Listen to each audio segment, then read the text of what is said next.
بسم اللہ الرحمن الرحیم۔ السلام علیکم ناظرین، میں آج شام کو خالو قبرستان میں جہاں بدھ مت کا اسٹوپا ظاہر ہوا تھا وہاں پر چکر لگایا تو انتہائی غمگین ہوا کہ وہاں پر بالکل سنسانی چھائی ہوئی تھی اور کوئی کام نہیں ہو رہا تھا۔ تو اس سلسلے میں نے فوری طور پر شانی خان کو بلایا جو کہ اس معاملے میں بہت ایکٹیو تھے، اور پھر اس کے بعد وہاں پر ایک بننے والی کمیٹی کے دو ایکٹیو ممبران خالو وی سی کے چیئرمین گلزیر خان اور سابقہ چیئرمین عطر خان سے بھی بات چیت کی اور کسی نقطے پر پہنچنے کی کوشش کی۔ وہ سب کچھ میں آپ کو دکھاتا ہوں اور آپ سے التماس کرتا ہوں کہ ویڈیو کو اینڈ تک دیکھیں اور اس سلسلے میں جو بندہ جو کردار ادا کر سکتا ہے وہ ادا کرے، تاکہ یہ خالو سے برآمد ہونے والا بدھ مت کا اسٹوپا آج سے 2000 سال قدیم تہذیب کا امین ہے، اور یہ ایک بہت بڑا خزانہ ہے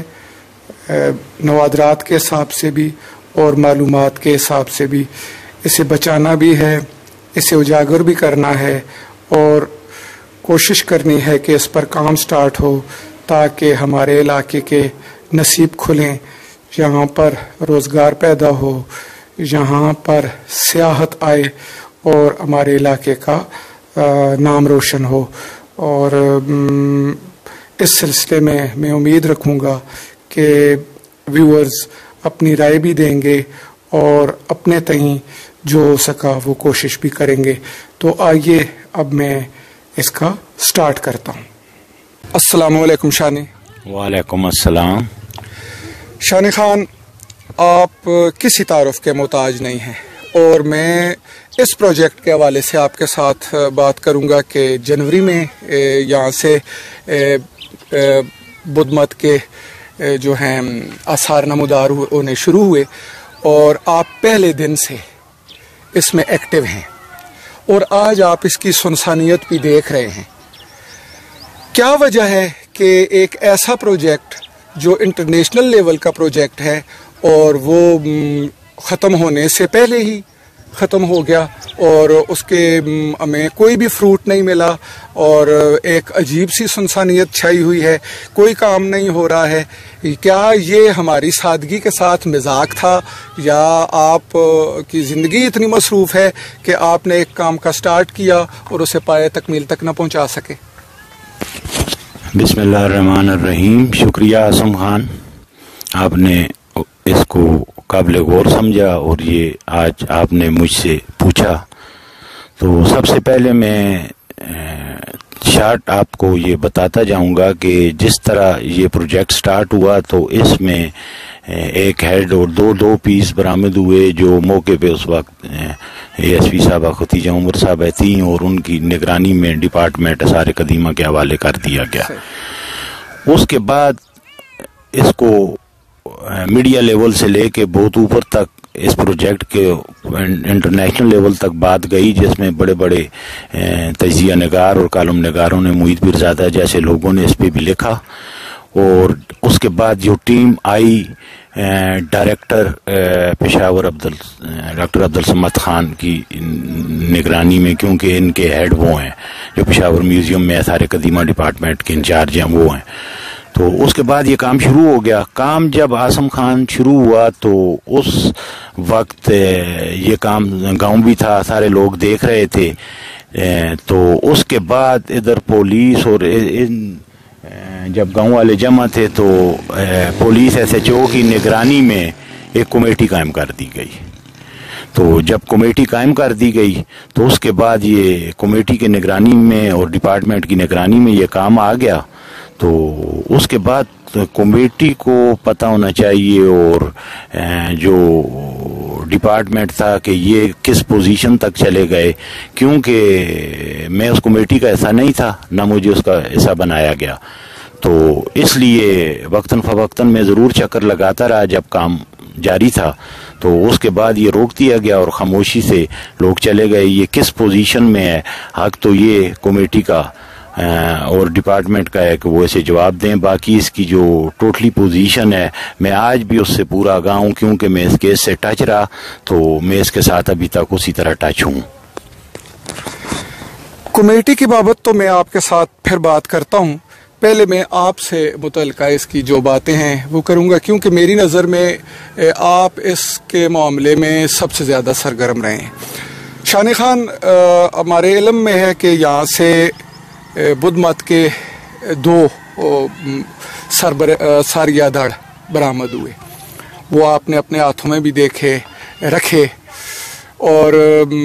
آپ اس چیز کے ماہر بھی ہیں، لیکن آپ پر بہت سے اعتراضات بھی ہوئے کہ وہ کالا تھا سفید ہو گیا، یا سفید تھا تو پیلا ہو گیا، اور یہ بات میں ضرور کہوں گا کہ زیادہ تر یہ باتیں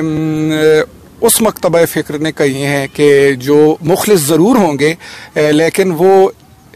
ماہرین نہیں ہیں۔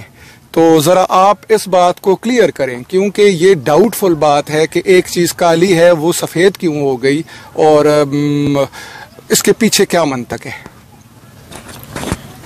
بات اس طرح ہے کہ یہ آپ نے صحیح کہا کہ کئی لوگوں کو اس کے نالج کا نہیں پتہ ہوتا۔ دراصل جو ہیڈ ملا تھا وہ ہیڈ تھا پروٹین کا،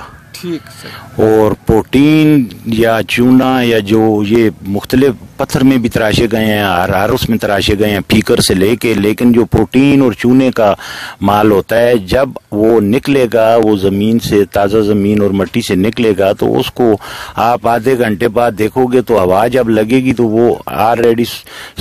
سکڑتا ہے اور سوکھ جاتا ہے، اور جو پروٹین کا مال ہوتا ہے اس میں سفیدی آنی شروع ہوتی ہے، جس کی وجہ سے جب ادھر سے میں نے برآمد کر دیا تو اے ایس پی صاحب کے حوالے کر دیا۔ تو جب رات کو ڈپارٹمنٹ آیا تو جب دوبارہ اے ایس پی صاحب انہیں دینے آئیں تو انہوں نے بھی یہ بات ادھر کی کہ یہ تو اتنا تبدیل ہو گیا ہے کہ مجھے ہی کوئی نہ کہے کہ تبدیل کر دیا ہے۔ تو بات یہ ہے کہ اس کے بعد ڈپارٹمنٹ نے خیر اس کی جو کمپلین تھی اس پہ اس نے اسے چیک کیا، اور ڈپارٹمنٹ نے اسے کلیئر کیا کہ یہ بالکل اوریجنل ہے اور اسی مٹی اور ادھر سے ہی یہ سامان نکلا ہے۔ تو یہ جو چیز ہے یہ تو خیر میں تو ابھی بھی کہتا ہوں ہر وقت میں اس انکوائری کے لیے تیار ہوں، لیکن اس کے بعد بات یہ ہے کہ الزام خیر لگتے رہتے ہیں۔ جب بھی آپ کسی بھی ایسی ایکٹیویٹیز میں آئیں گے الزام تو مجھ پہ لگے تو میں انہیں ڈیفینڈ کرنے کے لیے ہر وقت تیار ہوں، لیکن مجھے یہ بتائیں کہ آج یہ پروجیکٹ کدھر پڑا ہوا ہے۔ اب الزام لگانے کی اگر بات آئے تو یہ آپ دیکھ سکتے ہیں کہ یہ پہلا جو برج ہے اسے آلہ کہتے ہیں عام سادہ زبان میں، یہ جو آلے بنے ہوئے ہیں ان میں پیس لگے ہوتے ہیں، تو جب اس کی صفائی ہو رہی تھی تو وہ ہیڈ ملا، ٹھیک ہے نا، اس کے بعد ڈپارٹمنٹ نے آ کے صفائی کی، یہ سارے آلے آپ کے سامنے خالی پڑے ہیں، کیا ان میں سے کوئی چیز نہیں ملی؟ ٹھیک ہے، اگر آدھے گز یا 1 گز جگہ سے 2 پیس برآمد ہو رہے ہیں تو یہ باقی جتنا کام ہوا ہے اس کے بارے میں ڈپارٹمنٹ نے کچھ بتایا ہے کہ کوئی چیز ملی ہے کہ نہیں ملی ہے؟ تو آپ کے لیے تھوڑی سی انفارمیشن کے لیے میں یہ بتانا چاہتا ہوں کہ یہ نہ ملنے سے کیا ہوا جو آج آپ کہہ رہے ہیں سنسان پڑا ہوا ہے۔ اگر یہ سامان ادھر تھا میرے تو خیال میں ضرور تھا، کیونکہ نکل چکا ہے، ایک تصدیق ہو چکی ہے، پھر کیسے نہیں تھا؟ تو وہ سامان اگر شو کیا جاتا تو اس پروجیکٹ پہ کام بھی لگا رہتا، اور یہ پروجیکٹ جو ہے نا ایک بڑے پروجیکٹوں کی طرح اس وقت تقریباً ملک میں کہ بکیت کی حد تک بھی اگر دیکھا جائے تو 16 بڑے پروجیکٹوں پہ ڈی آئی خان سے لے کے ابھی تک سواد سے لے کے کام جاری ہیں، تو یہاں پہ 16,000 جگہ سلیکٹ ہیں اس ملک کی، لیکن وہ ان کا ایک سسٹم ہے، اس میں انہیں ساؤتھ کوریا اور 1-2 اور ملک ہیں وہ پھر فنڈنگ کرتے ہیں، مطلب ہے، اور وہ اپروول دیتے ہیں، اور اس طرح پھر جا کے تو یہ چیز آگے آتی ہے، محکموں کے پاس تو فنڈ ہوتے ہی نہیں ہیں، تو اس وجہ سے تھا۔ لیکن ابھی اسے محکمہ آثار قدیمہ کے مطابق اس پروجیکٹ کو، یہ میرے خیال میں ممبران کو شاید نہ پتہ ہو جو اس کے ذمہ تھے، لیکن اسے واش کہتے ہیں، یہ اب واش پہ ہے، واش پہ یہ ہے، یہ سمجھو کہ یہ وہ فائل ہے جو فائل اب زمین دوز ہو چکی ہے، کبھی اس کے لیے فنڈ ڈالا گیا تو پھر یہ زندہ ہو جائے گی، تو نہیں تو یہ واش مطلب ہے واش میں ہی رہے گی، وہ نااہلی کی وجہ سے۔ اور اس میں سب سے بڑی بات میں نے پہلے بھی کہا تھا، کاروبار اور روزگار اور اس علاقے کے ساتھ سب سے بڑی زیادتی۔ اور یہ آپ کو میں آپ کی انفارمیشن کے لیے ایک بات اور بتاتا جاؤں کہ گورنمنٹ 3 سکیل ملازم ادھر بھرتی کیے جاتے ہیں اس پروجیکٹ پہ۔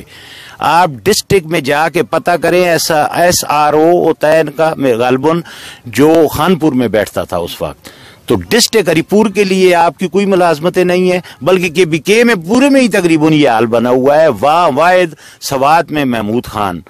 وزیر اعلی ہیں، تو انہوں نے ٹھیک ٹھاک لوگ اس محکمے میں بھرتی کرائے ہیں، تو آپ جا کے ریکارڈ چیک کر لیں، سوات میں ان کی ٹھیک ٹھاک بھرتی اس دور میں ہوئی ہے اور ان 3 سالوں میں ہوئی ہے، لیکن ہری پور کے لیے کوئی آواز اٹھائے گا تو پھر آگے کوئی بات چلے گی۔